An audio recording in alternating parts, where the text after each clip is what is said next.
Good work this morning. Shaq wasn't out here. No big deal. He had the flu. So we woke up with the flu and he had a really high fever, so we sent him in. Other than that, he was okay. Dietrich had his MRI read yesterday, and he's got a little labrum issue. So just trying to decide right now how to proceed with that.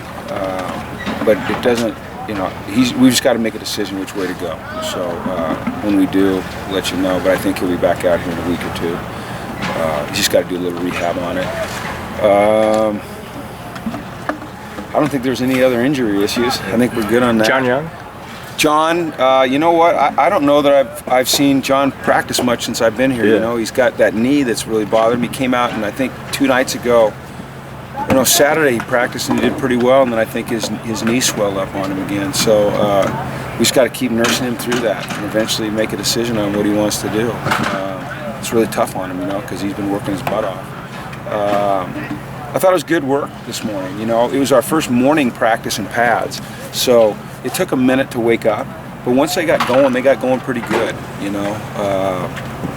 So it's just another good day. We're making progress, and it's not always evident to the naked eye when you watch it. We have to go back and look at the film sometimes. But one of the things that we're stressing tremendously is just effort, just burst out of the stack and breaking on the ball, and the backside players pursuing, and all those little things in addition to the fundamentals, in addition to the technique and your assignment, and I see a lot of improvement in that, and that's a mindset that we just have to keep creating.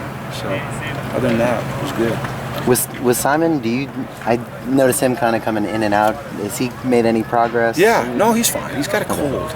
Okay, yeah, he's got a cold. So he's got a little post-nasal drip, so he gets winded easy, but he's fine. And he's pushing through it. He's fine. He's fine. Yeah, he's got a cold. He's got to be able to play football with a cold. So. I see where Ben and Cody were running with the first unit at the guards positions. Yeah, we're just rotating guys through. Cody just works his tail off, and what a great kid he is. He's a great example for everybody out there. He hasn't played a lot. I'm not sure he's played much at all, but he's one of the hardest workers out there every day. And he's just fighting, man. And so you see a guy like that, and you want to reward him. And he's earned a chance to get in there and compete. And but part of the reason that you see those guys working in there is we're a little light in numbers, and we are moving, every once in a while we move Xavier out to left tackle. So, because X will be our left guard. He's the guard. But we get him work at tackle as well. And it's, it's good for him and it's good for Anthony Barr. They had a couple of good, you guys probably saw it. Yeah. You probably noticed the one where X threw him down, but you probably didn't see AB beat him. So it's pretty equal between those two. They're both really good players. What do you think of where Aaron Porter is in his development and physically? Do you think he's obviously made some improvement? Yeah, it's funny because we were talking about that this morning. Right. Walking out here, it's like, who's really improved is Aaron Porter. He's really improved. He's starting to be more vocal, more assertive on the field. He has a better understanding of the defense and how he fits in it. And so we've been impressed with him and Taylor too. Both of those guys have really made improvement.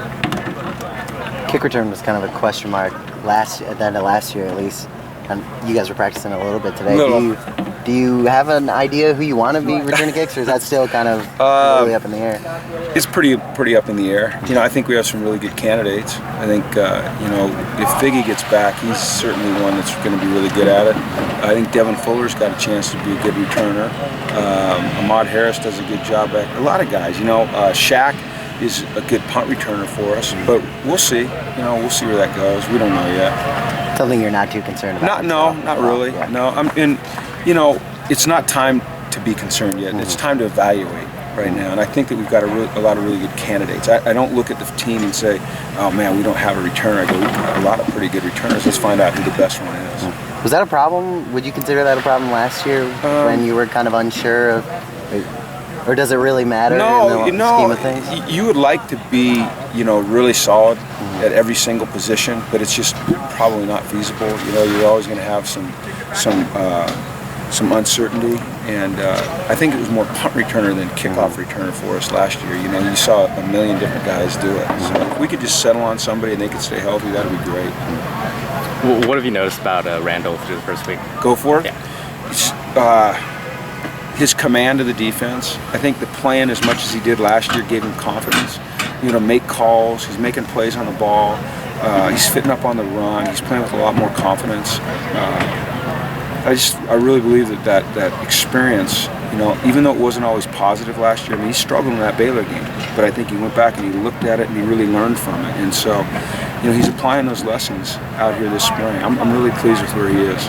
Do you need him to be a little more vocal just because of how young the group is? You know what? It's funny because most of our communication, both offensively and defensively, is nonverbal. You know, because you're dealing with crowd noise and you're dealing with this tempo. So a lot of what we do is with our hands and with our feet in terms of our signals. So it's not necessarily being vocal, but maybe it's being assertive, you know, assertive with his calls. And as you get more confident in what you're doing and how you're supposed to be doing it in your position, then you can be more assertive. And so I see him working that way. Without Joe Fourier, how much do things change in the red zone? I mean, do you feel like you need to find that one especially reliable guy in the red zone? Yeah, but I think we have guys. You know, I think Shaq's going to be reliable. Jordan Payton is an excellent receiver. I mean, you see the catches he makes. Every day he kind of makes I don't know if you'd call him spectacular, but a pretty darn good catch. Devin Lucien, you know, he'll be an improved guy, and we'll have him hopefully. You know, I think that when we see Eldridge Massington, you know, he's got some height, he's got long arms, you know, he'll be a guy that'll be a red zone threat. We'll certainly miss, you know, 6'7", you know, just throw it up there 10 feet and let him go up and get it. But we'll adjust, and we'll have guys that'll step in and do a good job. How different does that make Darius's role at the Y? Just because he's not going to necessarily They're a little bit different in build, aren't they? Yeah, Not quite 10 feet. No. But you know, Darius is he's nifty, and he's got, I think his quarterback background gives him a great feel for finding openings in zone. I think that he's really in concert with Brett and knowing where to go and when to be there. And it's just going to be different. You know, the ball's going to be lower rather than higher. But that's okay. You know, it's not often that you get a 6'7" tight end. So most of us are used to working with a guy that's a little bit, you know, I don't want to say normal because Joe will say I'm calling him abnormal, but maybe normal in size to what we're used to. Is it nice having two ex-quarterbacks at those inside receiver positions? You know what, I think that it is. I think that helps. I think Devin Fuller and Darius, like you're saying about Darius, just having a feel for the game. You've seen it from the other side. You know what the quarterback's looking for. You understand coverages very, very well because you sat in meetings forever and had to diagnose them. And I think that's good, and they're both sure-handed. They both got explosiveness and burst. They're both good after the catch. I mean, Darius last year probably was one of the most underrated surprise players on our team, and part of that's because he got hurt, you know, in the Cal game. But the things that he was doing as a first year as a slot receiver after being a pistol quarterback, pretty darn good. So I like the way Darius plays. Kevin McReynolds looks pretty good at that offensive guard position. Yeah, Explosive off the line of scrimmage, good leverage. he does. He's like a building block. I mean, he missed the first couple days of practice with a hamstring, but he's back now and he's doing well. You're right, he is explosive. He can roll his hips, and I think he'll be competitive in there. You know, he's a good player. Ian Top looks good at tight end and got some good hands. Ian, for a bigger guy, he runs good routes. He's got good hands. You know, he's like Randall. You know, he didn't get as much playing time as Randall last year, but he got enough that he comes out here in the spring and he has a little bit more confidence. You know, he's been in games.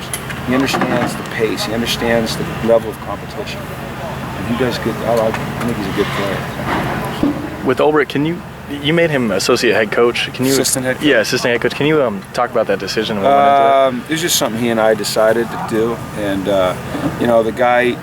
I think that he's got a tremendous influence on this team because he's the only other coach besides myself that talks to the team. You know, he's a special teams coordinator, and I've always thought special teams coordinators were really undervalued in terms of their ability to someday be a head coach. You know, I think in the NFL, all you have to do is look at the guy that won the Super Bowl this year. You know, he was an ex-special teams coach. I'd like to see more special teams coaches given the chance to be head coaches because they have a feel for dealing with an entire team because they do it in special teams meetings. And so, you know, Jeff's got some special abilities and he's got a unique impact on these guys. And we just felt like it was the best thing to do. Yeah, another special teams coach that became a Super Bowl winner was Dick Vermeil. Yes, you know what? He told us on Saturday when he was here that he was the first full-time special teams coach. Yeah. Really? I didn't know that. I mean, but that's right. That position, those guys, you know, they have a unique role, and I think, like I said, I think it's undervalued. Kaimi sank his 6 field goals today. Do you see him as a guy that's made a lot of progress since last year? In what way do you think he's made those biggest strides?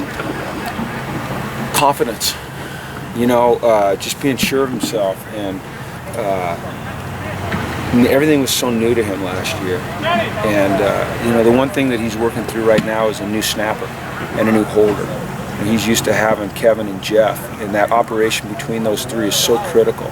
So he's got to get used to the new snapper and the new holder. But I thought he kicked it the best he's kicked it this morning. I thought that was his best day.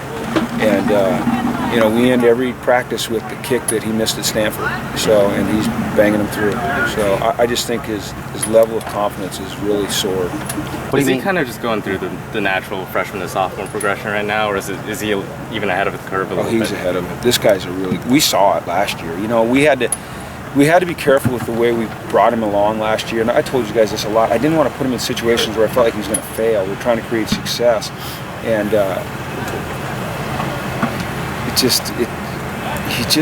he's going to be a really good kicker. I mean, this guy's going to be, in my opinion, someday he'll be, thought of as one of the great UCLA kickers. And there's been some really great ones here. I think he's got potential to be an All-American. I really do. He's that good. It's his mindset as well. You said you ended every practice with that kick. What do you mean? We end every practice with a 52-yarder from the left hash. Okay. Yeah. No soaked field though. Yeah. But Angus is always Yeah, we set the water throwing on. water at those guys. And it's not necessarily just for Kaimi, it's for the whole team. It's probably silly. Some psychologists probably tell me I'm wacky. I don't know, I just do it anyway. So. All right.